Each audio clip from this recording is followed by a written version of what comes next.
तो अंटा pen bake pen common समस्या कारण कह जाऊला एज बढ़िला परे जड़े अंटा पेन परी समस्या भोगुला एबे किंतु कम एज रे मध्य जड़े ये समस्या भोगुची ता छड़ा पोस्चर करेक्ट न हवा जोगो बेक पेन परी समस्या मध्य अनेक भोगुचंती तेबे ए सब समस्या रो आपण किभली भाबे मुक्ति पाइबे खास करी जदि फिजियोथेरेपी कथा आलोचना करबा कोन सब फिजियोथेरेपी आपण करबे फल रे ए समस्या रो आपण मुक्ति पाइ परिबे।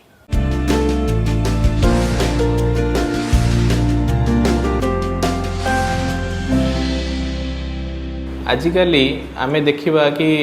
प्रायतः यंग जनरेशन हो कि आपण ओल्ड जनरेशन हो बैक पेन और नेक पेन कॉमन यार मुख्य कारण होची आमे कौन करछे ना आमे तो काम करछे तो आमे देखुचे समस्ते पोस्चर खराब रे बसुछंती और बेसी समय मोबाइल फोन यूज करछंती और सिस्टम आगे काम करबा द्वारा बैक पेन और नेक पेन बढ़ी चलची तो यार आमे निराकरण केमिति करबा ना आमे देखिबा इंडिया रे आमे देखिबा एबे वर्तमान नॉर्मल स्क्रीन टाइम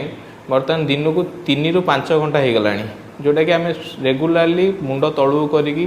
आम कौन करचे ना फोन देखुचे और सिस्टम आगे काम करुचे जहाँफल कौन हो आम स्पाइनाल कॉर्डर पोस्चर जमी रहा कथा नॉर्मल पोस्चर जमी रहा कथा आम पोस्चर विरुद्ध में काम करुचे तो जहाँफल स्पाइन उपर प्रेशर पड़ा द्वारा तार मसल स्पाजम हवा द्वारा आपंकर नेक पेन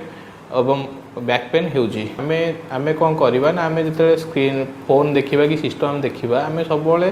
फोन को बा सिस्टम को आम आई हाइट रे रखा माने आम आखिर जी उच्चता आम आखिर अच्छी से उच्चतार आम फोन बा लैपटॉप रखिकी देखा द्वारा कौन हम ना आम नेक पोस्चरटा आमर एक्सटेंशन रोटा कि आम स्पाइन नॉर्मल पोस्चर नेक एक्सटेंशन तो से पोस्चर देखिले आम स्ट्रेस नेक उपर जो स्ट्रेसटा कम पड़ो ता सहित आगू नईकि भारी जिनस उठेबा आगू नईकि काम करवा जो चेयर बसी काम करुचे आम सब सीधा बसवा तो ये सब जिन आम मेंटेन कर रोचे ताहले बैक पेन और नेक पेन हेब ना एवं यार निराकरण मेनली आप बैक पेन और नेक पेन अनुभव कर जोटा कि पोस्चुरल बैक पेन और नेक पेन कहचे जोटा कि तार किसी एज ग्रुप न थाए आप छोट पिला को भी आजिकली बैक पेन और नेक पेन होची तो सेटा कम्प्लीटली पोस्चुरल से किसी ओरिड हबार आवश्यक नहीं मुख्यतः आम एवं जो कथा होचे पोस्चुरल बैक पेन बा नेक पेन विषय तो यह मेनली यहाँ टोटाली आम उपर डिपेंड करे जदि आम पोस्चर ठीक कर बसवा पोस्चर ठीक करिकी काम करवा बा लाइफस्टाइल मॉडिफिकेशन जोटा कहचे सेटा यदि करवा ताले सब जिनस ठीक हो पार जोटा कि आम परमानेंटली ठीक कर लाइफस्टाइल मॉडिफिकेशन करते ताहले आम फिजियोथेरापी और काइरोप्रैक्टिक रे कौन करवा काइरोप्रैक्टिक रे मुख्यतः आम स्पाइन रिलेटेड केस को काइरोप्रैक्टिक रे ट्रीटमेंट करूँ जोटा कि काइरोप्रैक्टिक द्वारा स्पाइन मोबिलिटी को मेंटेन कर रखू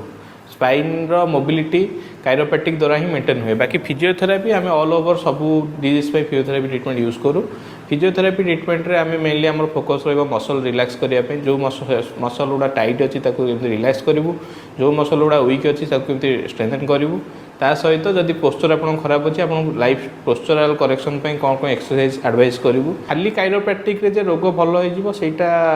आम भाविबा ना कहीं काइरोप्रैक्टिक गोटे माने एडवांस टेक्निक जोटा कि फिजियोथेरापी रू ही आसी मैनिपुलेशन रू ही काइरोप्रैक्टिक आसी तो फिजियोथेरापी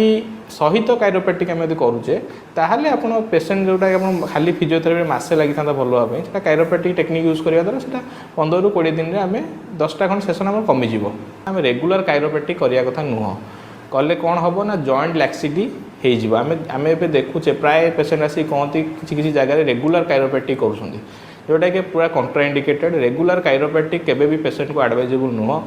आपण फिजियोथेरापी रेगुलर करूँ बट काइरोप्रैक्टिक गोटे मंथ रे मैक्सिमम 7 ରୁ 8 थर आप करेंगे ताठू बेसी करें ना।